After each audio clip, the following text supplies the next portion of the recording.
Welcome to the Finance Magnates Blockchain Podcast.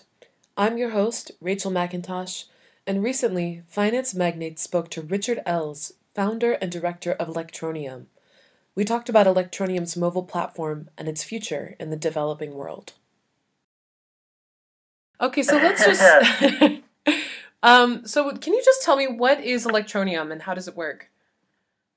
Okay, so Electroneum is obviously a cryptocurrency, which what we've tried to do is we tried to simplify the whole concept of Electroneum is simplification and ease of access. So we've taken away the long decimal places that people traditionally, if there is such a thing as traditional in cryptocurrencies, but we've taken away the traditional lengths of decimal places and made them just two decimal places like we're familiar with in our normal currencies that we're all familiar with, decimal currencies. And we have made an app that makes it really easy to use as a cryptocurrency. So it's so super easy to get involved in the project without having to have any technical knowledge at all. Mm-hmm. Okay, and so besides just, buying tokens and Electroneum tokens and holding on to them, how do you expect that people will use Electroneum in the real world? Okay, well, this is probably one of the things that's really critical about Electroneum is that we're trying to do something that other people have alluded to, but they haven't really had a plan of how to get there. And we've not just got a plan; we've actually started on that road. So the concept is that getting people involved in cryptocurrency is quite tricky. It's quite a leap of faith that someone has to take to get involved. So if I was to say to you, and you may very well hold cryptocurrency, but if I said to you, "Hey, Rachel, here's £100 or 100 kroner. Go out and buy some cryptocurrency and get involved in cryptocurrency." It's actually not that easy to jump on and get involved. Mm-hmm. So one of the absolute critical things that we wanted to do was and I see the question is coming up, but we wanted to build a mobile miner. So we wanted to get the cryptocurrency into the hands of the people without them having to actually get their wallets out and buy it. So it's a teaser amount. It's not going. Nobody's going to retire on the amount of money that they can mine. But if they're mining a few dollars, then what you're doing is you're exposing new people into a cryptocurrency that have never been exposed to it before. So that's the critical and exciting part because we've got a route to market to those people. But the answer is, if we can get people to use the cryptocurrency and they have some, then they're going to look for a use. So if you had a few dollars, say you had a card of some description that had a few dollars worth of free coffee on it, for instance, you may very well visit a coffee shop that you've never visited before because it's going to give you a free cup of coffee. And that's a similar sort of thing that we're doing. So we're going to be dropping cryptocurrency out to tens of millions at least, possibly more than 100 million people. We're dropping this free cryptocurrency out to give them a taster of what it would be like to have a really simple digital transfer system. Mm-hmm. And a lot of these people are outside of the banking world. So a lot of these people will be unbanked. They don't have banking facilities. They're in the developing world. Okay, I see. So, so basically, it's not couldn't really call it a universal basic income because it's not that much money, but it's something sort of similar to that.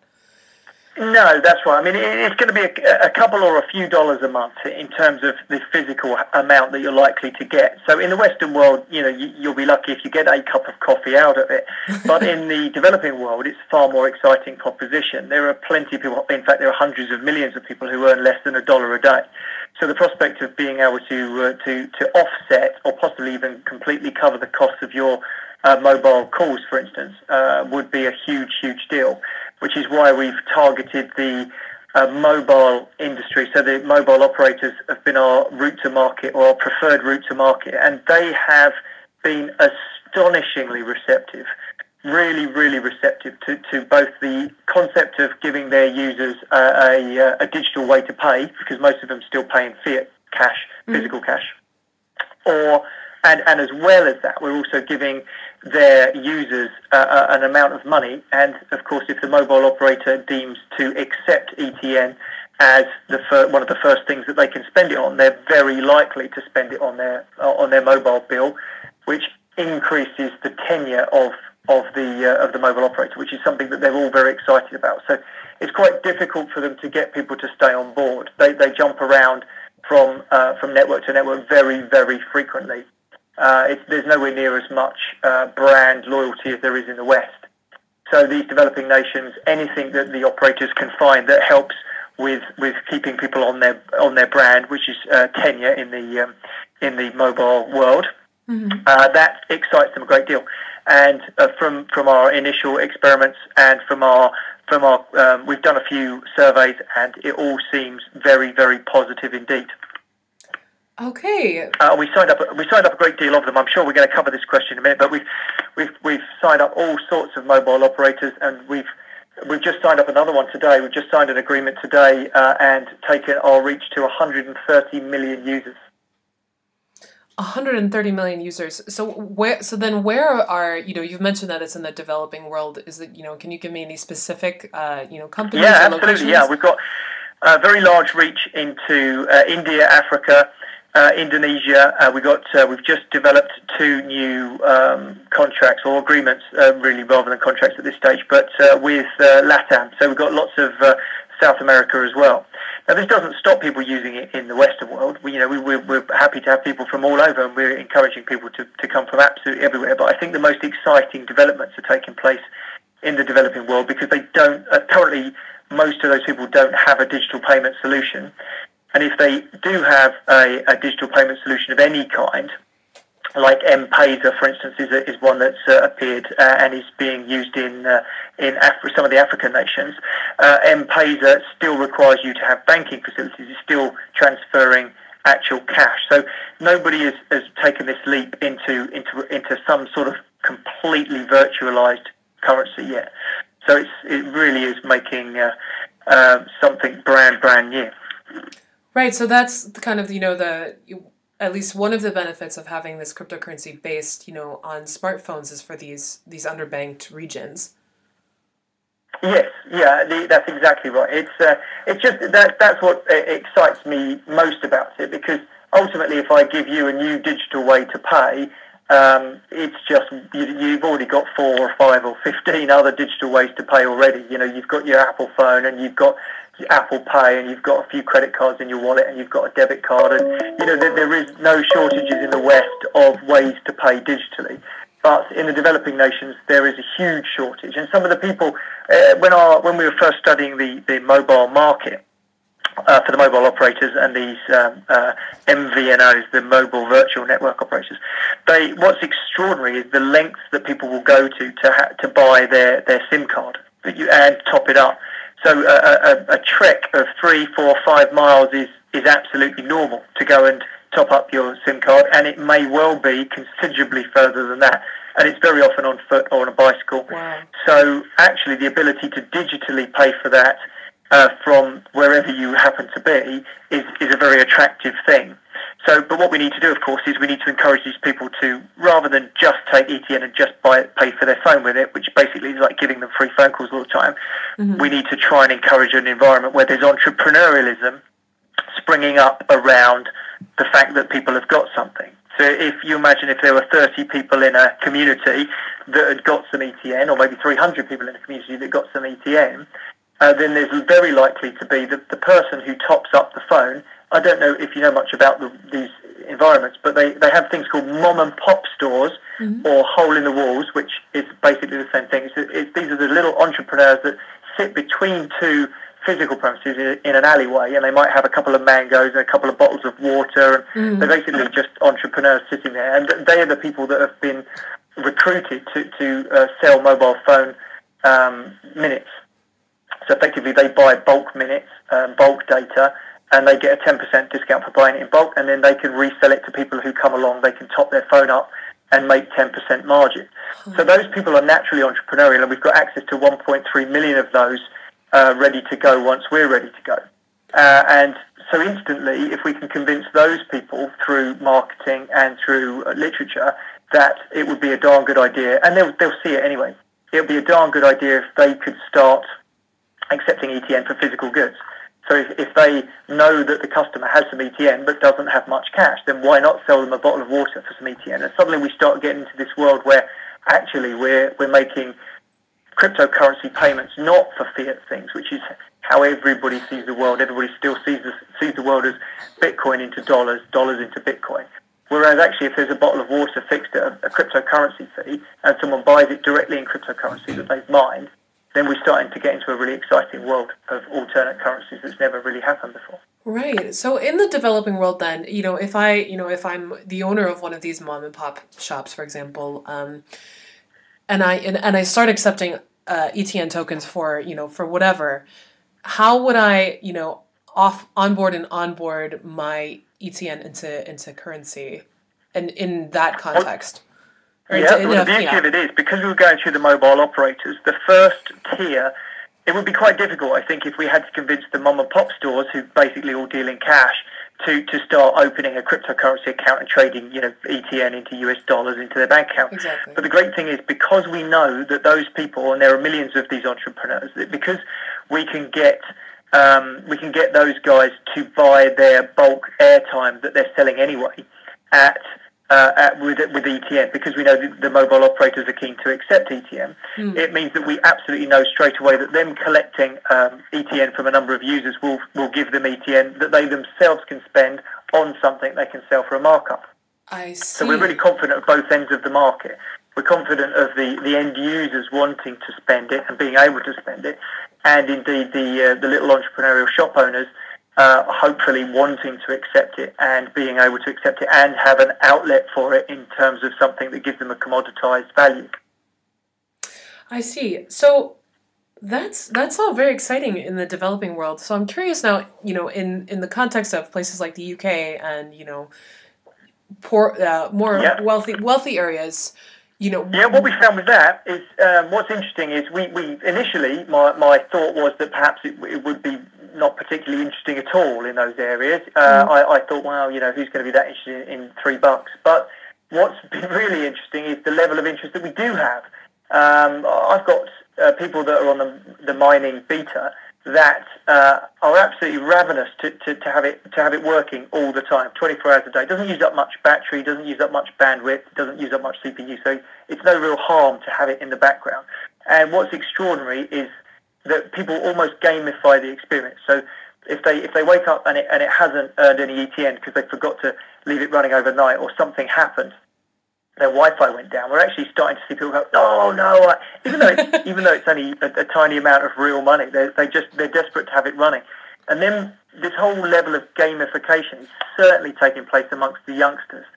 So we've got all sorts of different test groups that we've used really mostly for the user interface experience, where we've been honing the user interface experience with real life test groups. But once we did the mobile miner, what was really interesting is we had a room full of people, a whole bunch of students, and the students gamified it like nobody else. I mean, they were all competing to get the most ETN. So one of them, they were all mining, and they were all going, oh, my phone mines faster than yours, and there was all that sort of going on. And then one of them suddenly said, oh, let's test this transaction. So they bought a sandwich off one of the other guys. And then the other guy was happy because he'd sold his sandwich. But what was brilliant is the other guy who then sold his sandwich, so the first guy was happy that he bought a sandwich. He was like, I've made a purchase. I'm the first person who's ever made a purchase. And then the sandwich guy then went, yeah, but now look, I've got more ETN than anybody else. So they were like, no, I need to sell some. So I think there's going to be a fair amount of that. Mostly, I suspect, in that sort of late teens, early 20s, maybe even early teens. Hard to tell you. I mean, to be fair, our terms and conditions say you've got to be 18. But we see a lot of interest lower than that in cryptocurrency. I can't advocate that they use it, but I suspect that some may sneak through. I see.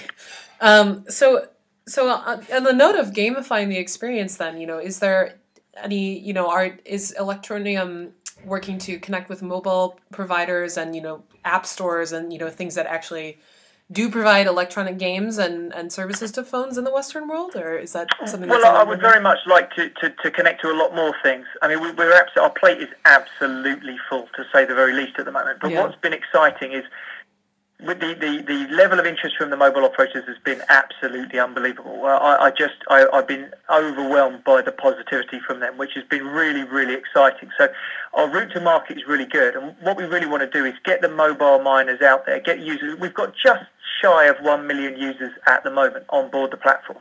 And the mobile miner is not fully live yet. It should go live. We've got about 22,000 people on beta at the moment, and it should go fully live this week, hopefully. We're trying to get it live for MWC. So if it goes live this week, we've got all sorts of other little tricks up our sleeve with regards to viral growth. But the mobile operators are in a position where they can push it out. And if we've got people out there mining and earning currency, then we should have quite explosive growth. And once we start getting into the millions of users, it doesn't take long, once people start spending it, to be one of the biggest cryptocurrencies in the world by use. Just by having a few million people. There are very few cryptocurrencies with millions of users. Most of them have got tens of thousands or hundreds of thousands. So that'll push us right up in terms of our use base. I know that one of the questions you ask a little later on is about our market cap and where do we see the price going. And I don't really like to speculate on the price just because, coming from me, if I make a speculation about the price, then people are going to be upset one way or the other if it doesn't hit that price, right. And I don't really want people making investment decisions based on my opinion. But if we get, well, I certainly have the opinion and certainly have the belief that we will get tens of millions of users onto Electroneum, and that will make us the biggest cryptocurrency by users in the world, bigger than Bitcoin, bigger than Ethereum. And that doesn't mean we're going to be worth more, but just having more users is what excites me. Actually getting a cryptocurrency to be being used, not just held in an exchange somewhere in the hope that it'll go up in value, which of course these things have done, which is wonderful for people. But speculation for other rich people, is not really exciting for me. But if I see thousands or millions of people who are everyday people actually getting some benefit from a cryptocurrency, that's what really excites me. Okay, so the mobile mining is obviously one of the benefits of Electroneum, but in this landscape where so many cryptocurrencies, wallets are being developed for cell phones that are for some of the more well-known coins, Bitcoin and Ethereum, and etc. What's the benefit of using Electroneum specifically when so many other wallets are... It's that route to market thing that's really key, because Ethereum is already out there. So if the Ethereum community would be furious if the Ethereum Foundation suddenly decided to start giving Ethereum away to grab market share. So what we've done is, because we've been right up front, right from the beginning, that this is what we're going to do. And we're only dribbling out, I think it works out that we're dribbling out about 35 to 45 million coins a month, which sounds like a lot, but actually in the grand scheme of the number of coins that we've got and the amount that's being traded every month, it's not that much. Yes, yeah. But what it means is it's already in our plan. People are expecting it, and so we can start handing those coins out to tens of thousands initially, then hundreds of thousands, then millions of users. And so what we're doing there is we're actually introducing people to a cryptocurrency. Whereas what the other mobile wallets are doing is they're taking somebody who already is familiar with Ethereum, and they already maybe have some Ethereum, and they now want a more convenient way to access it. Whereas what we've done is we flipped that on its head, and we're taking somebody who's got no idea about cryptocurrency at all, and we're giving them something that's easy to access and easy to use. We're giving them a little bit, and we're hooking them into something that they would never have dreamt of getting involved in before. So I think I'm sure we'll be good for Bitcoin, we'll be good for Ethereum. We're not competing with those guys. We're not trying to be an Ethereum, we're not trying to be a Bitcoin. We're trying to be something that's a micropayment system. We're trying to be something that's a convenient solution for people to digitally pay with. And nobody would micropay with Bitcoin, it's far too expensive. And Ethereum, the huge value in Ethereum is its contract base. So we're not an ERC20 token, by the way, so a lot of people straight away think that perhaps we're an ERC20 token because they've seen so many ICOs go through, and that's what they are. We're actually a standalone blockchain that's nothing to do with Ethereum. Okay, so speaking of fees, and you mentioned that Electroneum is working to be a micropayments platform. What are fees like on the Electroneum platform? How much do they cost, and how quick do transactions happen? Yeah, well, this is really, really, really exciting bit. So, first of all, the fees are cheap. Zero point zero 0.01 ETN. So, at the moment, that is that's 1/100th of the cost of what it is at the moment. I think we're around 8.5 cents at the moment. So, if you imagine 1/100th of 8.5 cents, it's a pretty cheap fee. We've just rolled out something that starts splitting transactions up to make them go through smoother and faster. So sometimes you do end up with 5 or 6 times that amount for a transaction fee. So it is possible that transaction fee could be maybe as much as 15 cents. So 15 fractions of 1 ETN. So that'd still only be 1/10 or 1/20th of the price. So 1/10 of it would be less than 1 cent. So it's more like about half a cent, I suppose, in its maximum transaction fee. So it's cheap to transfer, and so even if you're transferring £100 or £1,000, that's still the same amount for transfer fee. So tiny in comparison to the PayPals and the Visas of this world. So, can you tell me, what more is on the roadmap for Electroneum this year? Well, the biggest things I think is just stabilising everything in terms of getting all of our mobile, because paying those mobile miners is quite a technical challenge in itself. If you imagine you have, well, we were certainly going to get millions. I've got my fingers crossed for 10 million is my target for the first year. I really wanted to get 1 million users in the first quarter, and we were a whisker away from getting 1 million users. So I'm very, very confident that we'll do that one. And 10 million users, I think we can fly through it. We just literally signed an agreement today for access to another 30 million handset owners. So getting access to these people should be pretty good, and trying to convince somebody to have an app that gives them something for free shouldn't be too hard. So I'm confident we'll get those users. But just paying them, paying millions of people, getting millions of transactions onto the blockchain is quite a technical challenge in itself. And we have a few things that we're doing that we've been scaling in the background to test. So we're stabilising all of that. And then the most exciting part, I think, from a how we're going to change things point of view, is we are developing a PayPal style. I don't think we can say PayPal TM. A PayPal style interface for vendors. Mm-hmm. The idea there is that it's very easy for you to open a shop, a little shop. You might have a little e-commerce store somewhere, and it's very easy for you to drop PayPal in as an acceptance. So you could accept PayPal in your store. And there are a number of really big shopping cart systems like Shopify and Joomla have got a shop system. WordPress has got a shop system. There's lots of shop systems that people use. So we're developing plugins for the majority of the large e-commerce platforms to enable us to have a system where a vendor can log in and say, yes, I'd like to accept Electroneum, and it gives them all the tools they need to start accepting Electroneum on their e-commerce platform. Okay. That's planned for this year, probably the third or fourth quarter. That's likely to come out, but that's something that's in the planning stages and the UI stages at the moment.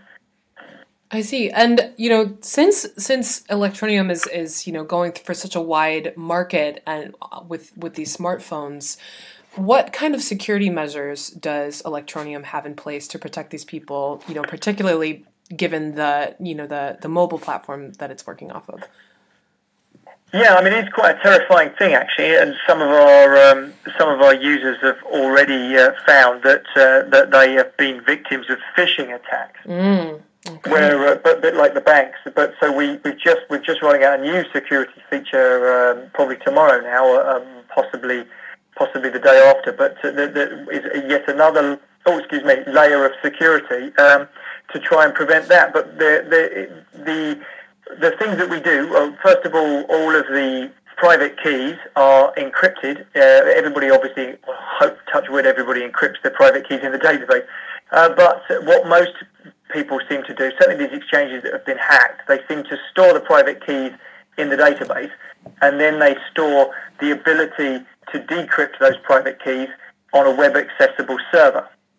Mm-hmm. So what we've done, which is taking this, we've looked at the hacks that have taken place where it's publicly accessible, and we said, right, what could we do to prevent those type of things?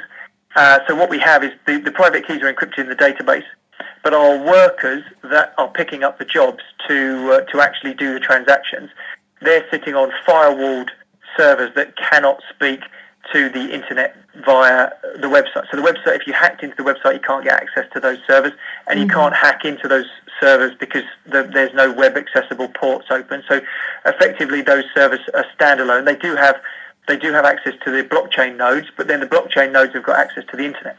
So there is no direct route to our workers, and then our workers have got access to an encrypted file system where our keys are stored that unlock the encryption in the database.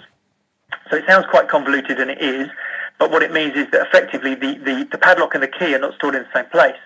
So, and in theory, the key to the padlock is somewhere where the internet can't actually get access to it. So we're trying our utmost to secure the private keys for what we're doing. Now that said, NASA's been hacked, the NSA's been hacked. It's all a bit terrifying out there. So what we suggest that our users do is we've got an offline or cold storage system. I don't know whether you've ever heard of these. You seem to be quite familiar with cryptocurrency terms.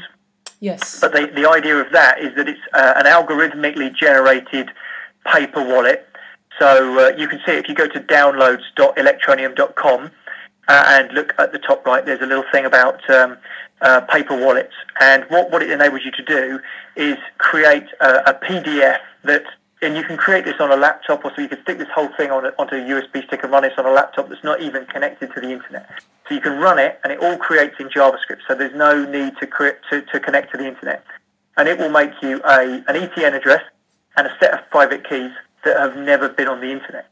So as long as you keep that PDF safe, whether that be safe on a USB stick or safe physically printed out, it's got to be somewhere where the internet can't get to it, then you can transfer the bulk of your ETN wealth onto that paper wallet. And then there is absolutely no chance that it'll ever get hacked. You have the next problem, of course, which is you can lose it or it could burn down in a fire. So you've got to take physical precautions with that piece of paper. But from a hacking perspective, it's unhackable. So, and I've had a few people laugh at me in derision over the term unhackable. But let's put that in inverted commas and say it's unhackable with the technology that we have today. Once we start getting quantum computers, we might start having a few problems with that. But we can overcome that as we cross those bridges as we come to them too. Yes, absolutely. So can I ask, which cryptocurrency do you see as your biggest competition? Yeah, I saw that question, and I've really mulled my head around it, trying to come up with an answer, because I've looked at a lot of cryptocurrencies, and really we're in a little world of our own, and I think a lot of people like to think that their product stands alone and doesn't have competitors, and I've been in lots of businesses, and I've never been in a business before where I've ever said we don't have competition. I guess we have competition from all other cryptocurrencies who are trying for mass adoption, but genuinely all the ones that say I'm trying for mass adoption, when I've looked at them, they don't seem to have any actual way of getting that mass adoption. So I don't really see anybody in terms of going after our mass adoption, funnily enough, except for the people that are trying to copy the exact same plan that we do, which of course they're welcome to do. But we've got some super traction. Bearing in mind we're only a few months old, and we've got maybe nigh on 1 million users. We've got about 140,000 followers on the Facebook page. We've got 45,000 Telegram on our Telegram group, and some of these are records. So that 45k on a Telegram group, I think that makes us the biggest Telegram group in the world. It certainly makes us the biggest cryptocurrency Telegram group by quite a long way. So we've gained an awful lot of traction. There's a lot of excitement out there for our project, which is partly exciting, partly slightly terrifying. Good answer. So, you've kind of already addressed where you think that Electroneum will be a year from now. So I'm curious, where do you see this project like 20 years from now? What's the ultimate goal of Electroneum? Okay, yeah, that's really, really interesting. I answer this with something that again freaks people out a few times, I think, a little bit, in that I don't think it will look anything like it does now. I think all of cryptocurrencies we're all of us that are in the cryptocurrency current space. We're all like the Wright brothers. You know, we've got these hideous contraptions that, whilst they may fly, are not they're going to be a shadow of what cryptocurrency ends up being. We're all inventing, we're all bolting things on that are quite unattractive to try and solve problems. And once this whole market space becomes mature, the world is going to look very, very different. What we do have as a brand, which is important, is because we've got this hybrid of centralized meets decentralized. So we've got a fully decentralized blockchain, but we've got a centralized brand. We've got a centralized app. So you can use Electroneum without ever registering in the app because you can download all the command line tools and do it. But that's not what makes it exciting. What makes it exciting is the fact that we've got this simple app, and that's where most of our users head. So we've got about 890,000 or 850,000 at least users on there, and those users, we know who they are, so we can communicate with them. So as we grow the brand, if we have 100 million people, unlike Bitcoin that might have 10 million people, but no one knows who they are, there's no list of Bitcoin users. So because we'll have a list, we'll actually have our user base. It means that we can actually get our user base to grow with us because of the hybrid that we've made.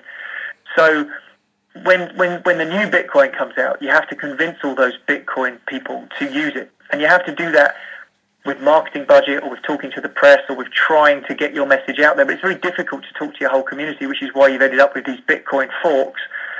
If Bitcoin had gone the way it wanted to go, which is to roll out improvements and have some speed changes, the old Bitcoin would have disappeared. A bit like Ethereum Classic and Ethereum.